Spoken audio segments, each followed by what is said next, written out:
ఏంటి అంటే ఇప్పుడు కాంగ్రెస్కి సంబంధించి రేవంత్ రెడ్డి గారు ఏమన్నారు అని అంటే అక్కడ రాహుల్ గాంధీని సెంటర్లో గెలిపిస్తేనే పథకాలు ఇస్తానని చెప్పన్నారని గట్టిగా ఊళ్ళల్లో అంటే నేను ఒక ఊళ్ళోనే ఓటేశాను అక్కడ జనాలకు గట్టిగా పాతుకుపోయి ఉంది. అమ్మో నేను ఇప్పుడు కాంగ్రెస్కి వేయకపోతే నాకు పింఛన్స్ రావేమో పథకాలు ఆగిపోతాయేమో అని చెప్పేసి అలా బెదిరించడం కరెక్టేనా? రేవంత్ రెడ్డి ఒక సీఎం పదవిలో ఉన్నారు. ఇప్పుడు కాంగ్రెస్ రేవంత్ రెడ్డి చిల్లర రాజకీయాలు చేస్తాడమ్మా. ఒక అల్పులకు అధికారం వస్తే ఎలా ఉంటుందో రేవంత్ రెడ్డి ఉదాహరణ. ఆ భాష కానీ అతని తీరు కానీ అతని చర్యలు కానీ ఈ బ్లాక్మెయిలింగ్ ఏంటి? నీ వల్ల అవుద్దా? గెలిస్తే ఇవ్వగలవా నువ్వు? ఈ ప్రామిస్ నెరవేర్చగలవా? ఆగస్టు తర్వాత అతను ఉంటాడు ఉండడు అతనికి గతి లేదు. అందుకని ఫాల్స్ ప్రామిస్ చేసి ఆగస్టు 15 అని. ఆగస్టు 15 లోపు ఉంటాడో లేదో గ్యారంటీ లేదు.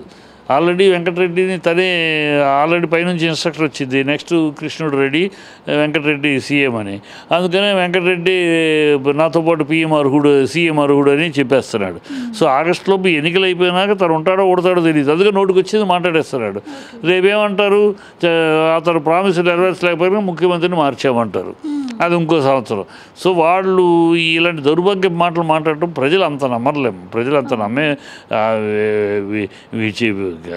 కాంగ్రెస్ వచ్చేది లేదు చచ్చేది లేదు. దేశంలోనే కాంగ్రెస్ పుట్టగతులు ఉండట్లేదు. ఇంకా ఎక్కడెక్కడో వస్తుంది అని చెప్పి వీళ్ళు వచ్చినా చేయగలిగేది ఏం లేదు అనేది ప్రజలు బాగా స్పష్టంగా ప్రజలు బాగా ఇవాళ తెలంగాణలో అప్రమత్తమయ్యారు.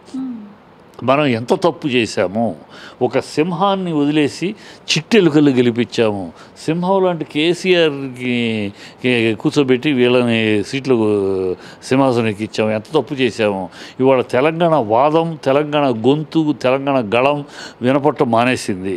ఎంతసేపు బీజేపీ వాళ్ళు చూస్తే మా గుజరాత్ని చూడండి, మా యూపీని చూడండి అంటారు. యూపీ గళము గుజరాత్ గళము తెలంగాణ అని ఘనంగా గర్వంగా మాట్లాడరు. అలాగే కాంగ్రెస్ రాహుల్ గాంధీ సోనియా గాంధీ గళాలు తప్పితే తెలంగాణ గళం వినపడదు. తెలంగాణ గళం గట్టిగా ఢిల్లీలో గల్లీలో వినపడాలి అంటే బీఆర్ఎస్ అయితేనే, కేసీఆర్ గారు అయితేనే. వీళ్ళు తెలంగాణ గురించి వీళ్ళు కాంగ్రెస్ తెలంగాణను ఏనాడు సమర్థించింది కాదు. తెలంగాణను నేను బతికుండగా రానివ్వను ముఖ్యమంత్రి రాజశేఖర రెడ్డి ఇది కాంగ్రెస్. తెలంగాణ ఇచ్చేయలేదు అయితే దిక్కున్నోడు చెప్పుకున్న అసెంబ్లీలో అవహేళన చేసి మాట్లాడింది తెలంగాణ వాదుల్ని కిరణ్ కుమార్ రెడ్డి కాంగ్రెస్ ముఖ్యమంత్రి. తెలంగాణ ముఖ్యమంత్రి అంజయ్యని ఎయిర్పోర్ట్లో అందరి ముందు అవమానపరిచి ఒక తెలంగాణ ముఖ్యమంత్రిని అప్పుడు కలిసి ఉన్నా కూడా తెలంగాణ మనిషి ఆయన 10 మంది ముందు అవమానించి అసహ్యంగా మాట్లాడి అవహేళన చేసింది రాహుల్ గాంధీ కాంగ్రెస్. పివి నరసింహరావు గారు తెలంగాణ వ్యక్తి, దేశానికి ప్రధాని అయితే ఆయన చనిపోతే ఆయన్ని ఏఐసి ఆయన బాడీని ఏఐసిలోకి ఎంటర్ కూడా అవనివ్వలేదు. ఆయన సమాధి కట్టడానికి స్థలం కూడా ఇవ్వలేదు. ఇవన్నీ కాంగ్రెస్ తెలంగాణకి ఆనాడు ఈనాడు ఏనాడు తెలంగాణను అవమానిస్తూనే ఉంది, కించపరుస్తూనే ఉంది. ఇవాళ ఏదో ఒక లెక్కలో తంతి గాలిబుట్లో పడ్డట్టు తప్పితే ప్రజల హృదయాల్లో లేరు.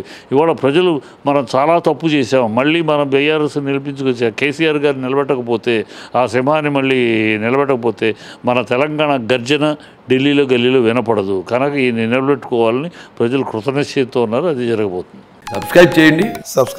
Please do subscribe to. Please like, share and subscribe to top Telugu TV. Top Telugu TV. Top Telugu TV.